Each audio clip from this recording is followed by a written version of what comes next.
Mayor Sisitsky submits a request to the state for compliance with the MBTA Communities Law, an overview of the local projects eligible for funding through the Community Preservation Act, and a look back on our holiday coverage, as well as notes to ring in 2025. I'm Brendan Fitzpatrick, and this is The Frame, Framingham News in Focus.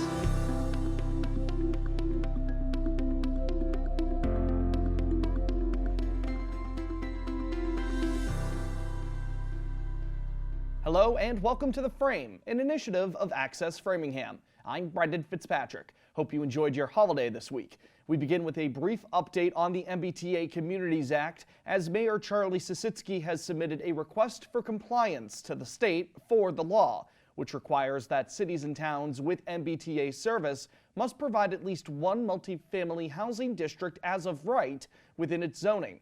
A memo from the mayor to the city council and other local leaders was submitted this past Monday, December 23rd.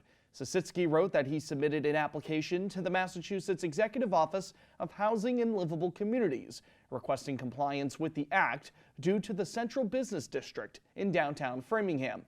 The CB district was approved back in 2015, and the mayor has now submitted that area for consideration. In the memo, Sisitsky wrote that the request is meant to prevent the loss of state funding sources for local projects. For months, he and other local officials have said that a failure to comply with the act by the end of 2024 could potentially leave Framingham vulnerable to those consequences.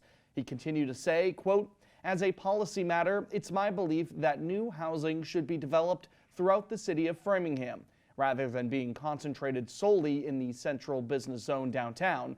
But as mayor, one of my top priorities is to be fiscally responsible to the taxpayers." Sisitsky pointed out that the request to the state does not infringe on the city council's process in this matter. The legislative body tabled the MBTA Communities Act discussion to February.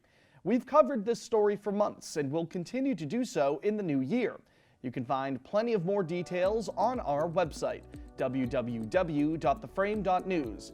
We've also got additional stories that matter to your community, from further developments out of the Memorial Building to spotlights on local people, groups, and events. Subscribe to our email newsletter so that you never miss out on Framingham News in Focus. Follow us on social media as well. Our handle on Instagram and X is @FrameNews_. Subscribe to Access Framingham's channel on YouTube and hit the bell icon to be notified whenever a new Frame episode is live. Find us on Facebook too by searching for The Frame. The Framingham Community Preservation Committee will soon be reviewing the applications for local improvement projects that are eligible for money in the 2025 fiscal year.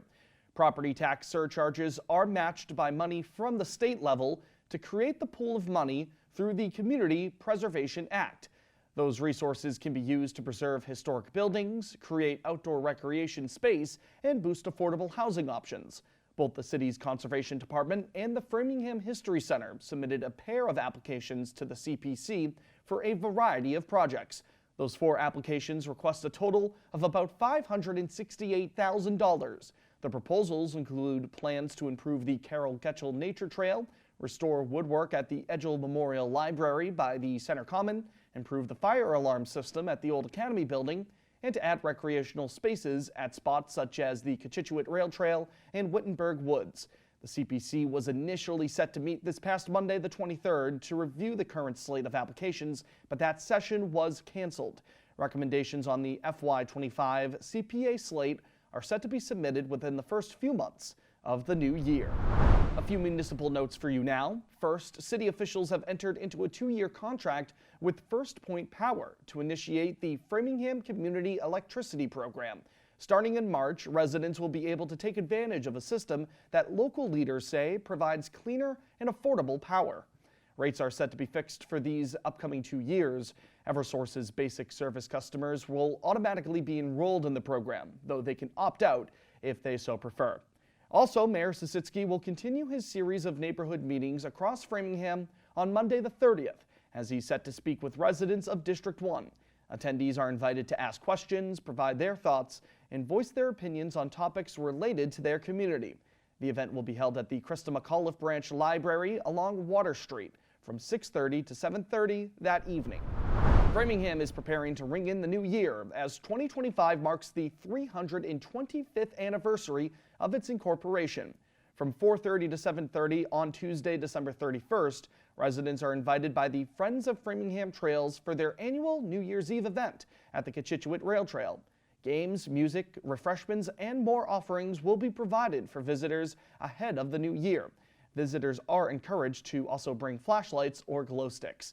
Then on January 1st, that Wednesday, skaters of all ages can take advantage of free public skating at Loring Arena from 10 a.m. to noon.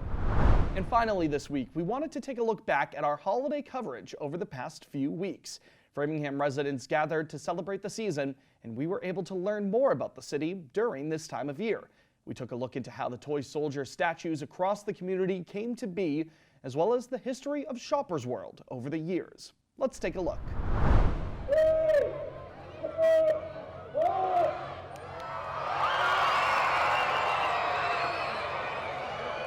It's a labor of love, and we do enjoy it, but it's also really, inexpensive. People are looking for very cost-effective ways to go out and enjoy the holidays, and this is one way that's totally free.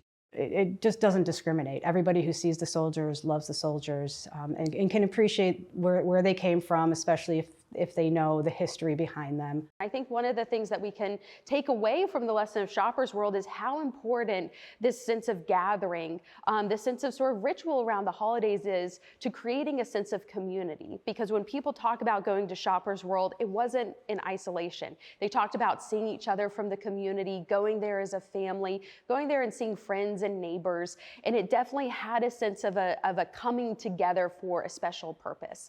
And I think that's something that we can still do today in different ways, but Shoppers World is a good reminder about taking time out of our busy schedules and gathering together and doing something just a little bit different from our day-to-day. A reminder now that you can find the full versions of our holiday stories on our website, theframe.news, along with Access Framingham's YouTube channel. That's all for this week's Framingham News in Focus and this year in Framingham News in Focus.